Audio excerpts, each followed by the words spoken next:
Baik, dilanjutkan. Izin yang mulia, kepada Bu Musdalifah dulu ya. Saya mau bahas yang Rakortas Mei 2015, Bu. Ya, ini kalau ini nih, nanti Desember ya, Bu. Kami nggak punya filenya yang Mei.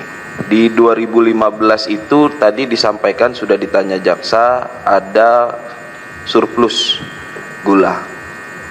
Sebelumnya sudah kita tanyakan juga ke Ibu Sri Agustin, mungkin Ibu juga kenal dari Kemendak. Dikatakan bahwa surplus itu hanya untuk bulan Mei, Juni, dan Juli 2015. Yang mau saya konfirmasi pertama, apakah surplus tersebut sampai Desember 2015, Bu? Tidak, Pak. Tidak. Oke. Kalau surplus itu tidak sampai di Desember 2015, berarti untuk pemenuhan kebutuhan sisanya dari mana, Bu? Dari impor, Pak. Impor. Baik.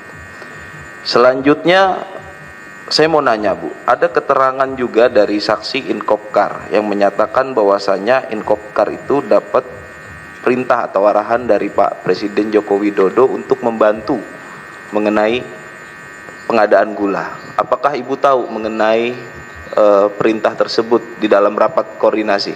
Tidak. Tidak. Baik, Bu. Selanjutnya, Bu, saya mau nanya, apakah kelebihan gula di akhir tahun, tadi kan Ibu bilang surplus itu hanya Mei, Juni, dan Juli, selebihnya harus impor. Akhirnya kan dilakukan impor.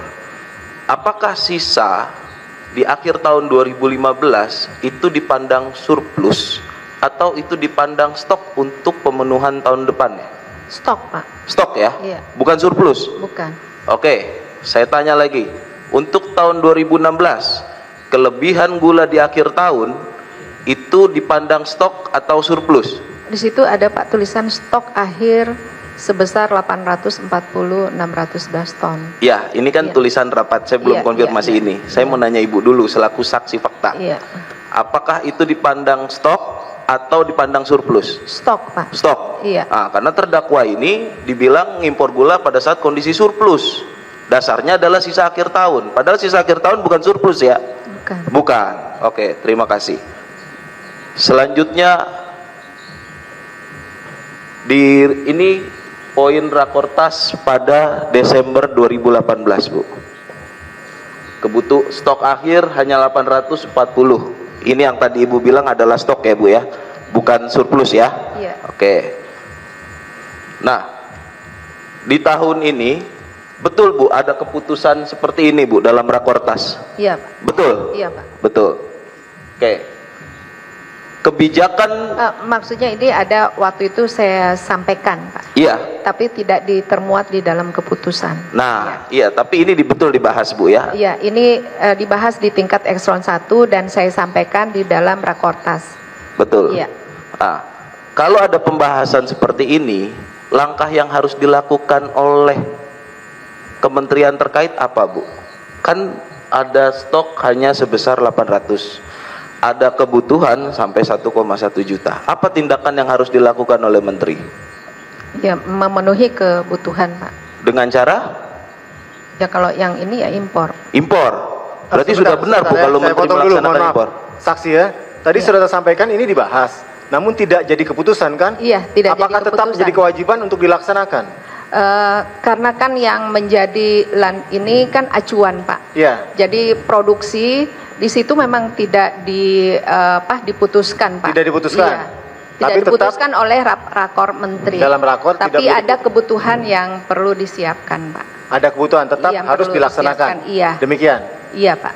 Silakan dilanjutkan. Apakah pelaksanaan atas pembahasan ini adalah sebuah kesalahan menurut Ibu? Kan Ibu ada hadir. Saya tidak perlu tanyakan penilaian saksi ya, ini kesalahan atau pembenaran ya. Silakan pertanyaan lainnya. Baik, yang mulia. Selanjutnya, Ibu selaku orang dari Kementerian Kemenko ya, Bu ya, Kementerian Koordinator. Ada dokumen dan data yang menyatakan seperti ini, Bu, bilangkan. Itu tidak tertuang tadi dalam Ibu dalam sebuah keputusan. Pertanyaannya, dalam setiap rakor, apakah hanya keputusan saja yang dijalanin atau ada hasil-hasil kebutuhan pembahasan ini juga dijalanin, Bu? Iya. Dijalanin semua ya? Iya. Baik. Itu tergantung kementerian masing-masing, Pak. Karena kami hanya kantor Menko Perekonomian, kami memaparkan kondisi nasional yang ada dan silahkan masing-masing kementerian memberikan masukan ataupun koreksi kalau misalnya di data yang kami sampaikan ini salah. Jadi di dalam pembahasan itu kan tingkat menteri, Pak, kami tidak pernah biasanya menteri yang akan saling berdiskusi, ada usulan baru disampaikan dan ada ide-ide yang lain itu biasanya mereka bicarakan, Pak. Baik, Bu. Pertanyaan saya selanjutnya, dalam rapat koordinasi di bulan Mei 2015, Bu. Selanjutnya saya mau nanya, ini kami mendapat lampiran, tolong ditampilkan lampiran surat 490 dari Kementerian Perdagangan. Izin menunjukkan yang mulia ke depan kepada saksi. Saksi tahu mengenai itu? Saya belum lihat. Mengenai apa?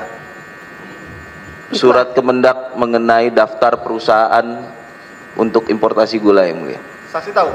Tidak. Tidak kan? Tidak. Jadi tadi kan sudah disampaikan, ada juga pertanyaan, saya pikir sudah jawab tidak tahu. Baik yang mulia.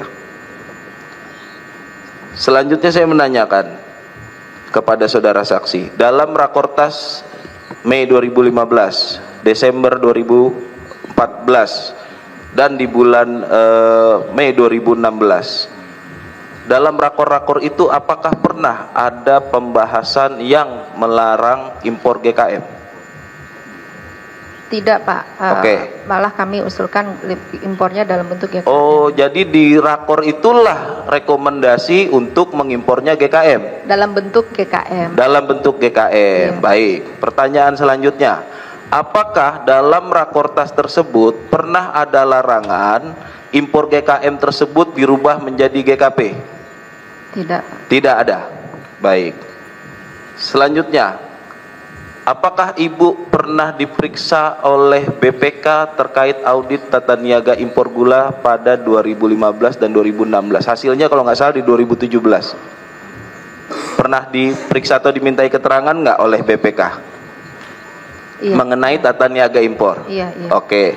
Apakah dalam audit tata niaga impor tersebut ada Ibu juga menyampaikan hal-hal terkait, satu, mengimpornya itu adalah GKM, yang kedua untuk merubahnya menjadi GKP, Bu, untuk memenuhi kebutuhan?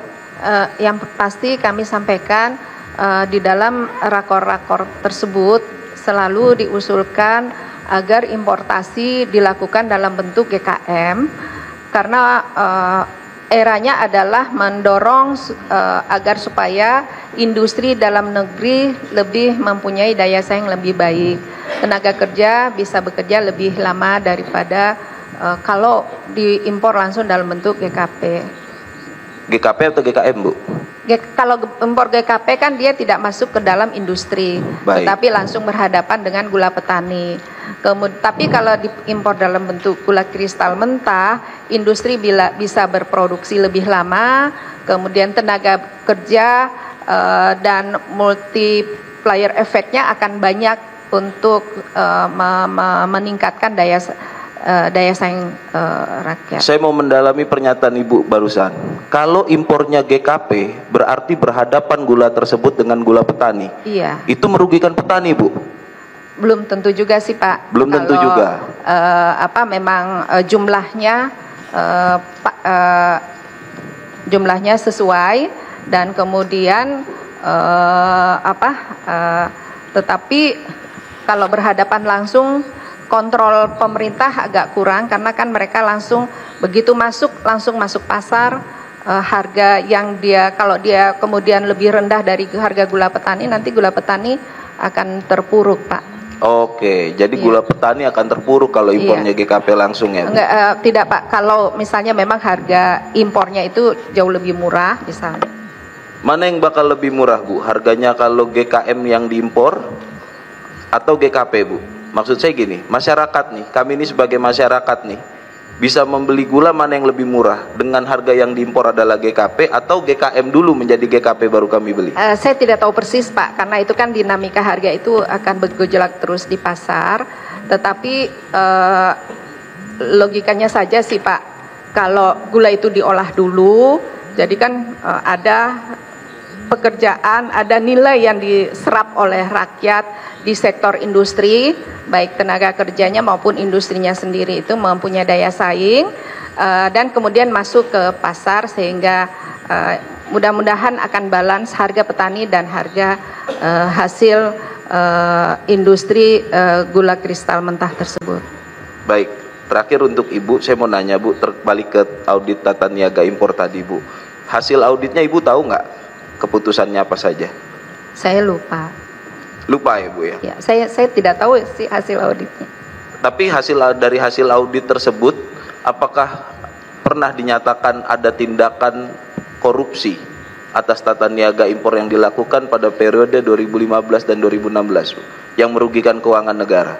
Saya tidak terima informasi itu Pak. Baik, selanjutnya ke Pak Sumitro ya Pak.